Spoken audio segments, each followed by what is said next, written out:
आठवीं विषय विज्ञान। कक्षा आठवीं विषय विज्ञान अध्याय 7। आज हम पढ़ेंगे अध्याय 7 में शरीर की रचनात्मक एवं कार्यात्मक इकाई कोशिका। कोशिका के बारे में पढ़ेंगे। तो कोशिका की परिभाषा है, कोशिका की परिभाषा एवं खोज। कोशिका के बारे में हम अच्छी तरह से आपको बता चुके हैं। कोशिका के पाठ में सिर्फ एक टॉपिक छूटा है, लवक। क्या छूटा है? लवक। तो लवक के बारे में विस्तृत जानकारी, बाकी कोशिका के बारे में जो बताया हूँ वो आप लोगों से उत्तर आना चाहिए। कोशिका की परिभाषा, कोशिका की परिभाषा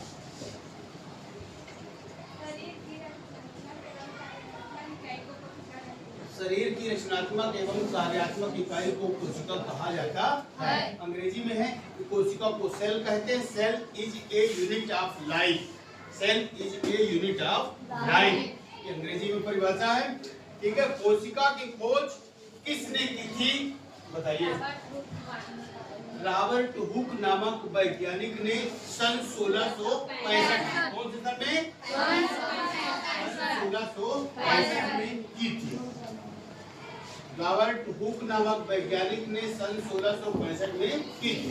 कोशिका कितने प्रकार की होती है? तो दो, पादप कोशिका और जंतु कोशिका। जो कोशिका पौधों में पाई जाती है उसे पादप कोशिका।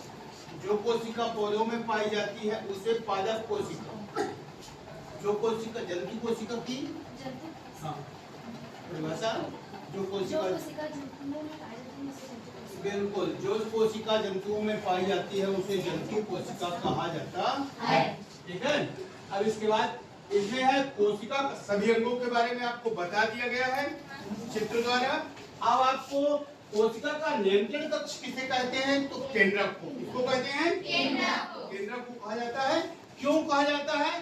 तो कोशिका संपूर्ण कोशिका के संपूर्ण उस पर नियंत्रण का कार्य कौन करता है? केंद्रक। इसलिए कोशिका का नियंत्रण कक्ष केंद्रक को कहा जाता है। कोशिका का ऊर्जा गृह क्यों कहते हैं? माइटोकॉन्ड्रिया। किसको कहा जाता है? माइटोकॉन्ड्रिया। क्यों कहा जाता है? कोशिका की संपूर्ण ऊर्जा माइटोकॉन्ड्रिया में संचित होती है, इसलिए कोशिका का ऊर्जा गृह माइटोकॉन्ड्रिया को कहा जाता है। फिर इसके बाद है प्रोटीन की फैक्ट्री राइबोसोम। प्रोटीन की फैक्ट्री राइबोसोम को कहा जाता है। प्रोटीन की फैक्ट्री राइबोसोम को कहा जाता है। इन चीजों को अच्छे से ध्यान दे लीजिएगा, ये बार बार परीक्षा में पूछे जाते हैं। अब हमको मेन पढ़ना है लवक। क्या पढ़ना है? लवक। ये आप देखिए, ये आपके सामने लवक 3 प्रकार के होते हैं। पहला क्रोमोप्लास्ट,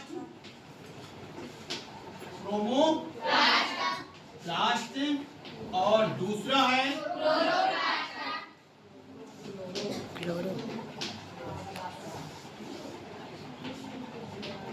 क्लोरोप्लास्ट, और तीसरा है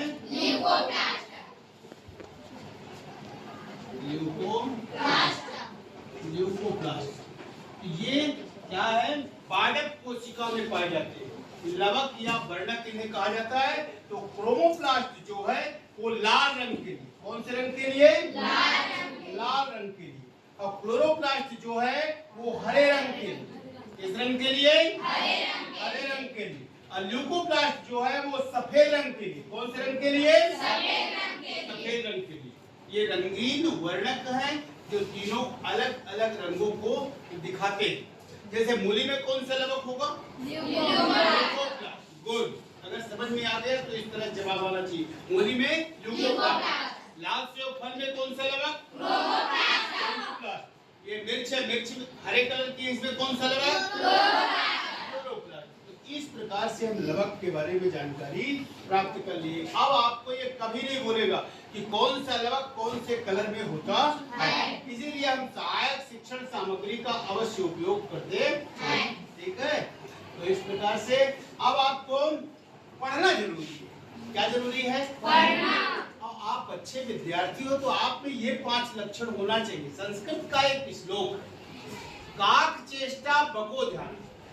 काक चेष्टा बको ध्यान, स्वान निद्रा तथैव च। स्वान निद्रा तथैव च। इसके बाद है अल्पहारी। अल्पहारी गृह त्यागी। विद्यार्थी पंच लक्षण, विद्यार्थी पंच लक्षण, इनको ध्यान में रखना है। काक चेष्टा मतलब कौवे की तरह आप में लगन और मेहनत होनी चाहिए, कौवे की तरह आप में लगन और मेहनत होनी चाहिए। बगुले की तरह आपका ध्यान होना चाहिए। बगुला एक पक्षी है, जैसा आप सबको मालूम है। उसमें जिस प्रकार से जो बोर्ड में चीजें बताई जाए, जो शिक्षक के द्वारा और माता पिता के द्वारा आपको बताई जाए, उन बातों को आपको अपने दिमाग में सहेज कर रखना चाहिए, बगुले की तरह। तीसरा है स्वान निद्रा। और क्या है? स्वान निद्रा, यानी अच्छे विद्यार्थी को कुत्ते की तरह नींद में सोना चाहिए। जिस प्रकार कुत्ता सोता है कि कोई भी खट से करे कुत्ता जग जाता है, उसी प्रकार एक अच्छा विद्यार्थी सोते रहे और माता पिता या किसी बड़ों की आवाज आपको मिले तुरंत आपको जग जाना चाहिए। चौथा है अल्पाहारी। अच्छे विद्यार्थी को भोजन कम व पोषक तत्व युक्त भोजन करना चाहिए, क्योंकि जब हम ज्यादा भोजन कर लेंगे तो हमें क्या होगी? आलस्य लगेगी। आलस्य मनुष्य का शत्रु है। तो इस कारण से हमको अच्छे विद्यार्थी को भोजन कम मात्रा में करनी चाहिए। और इसके बाद लास्ट है गृह त्यागी। लास्ट है गृह त्यागी।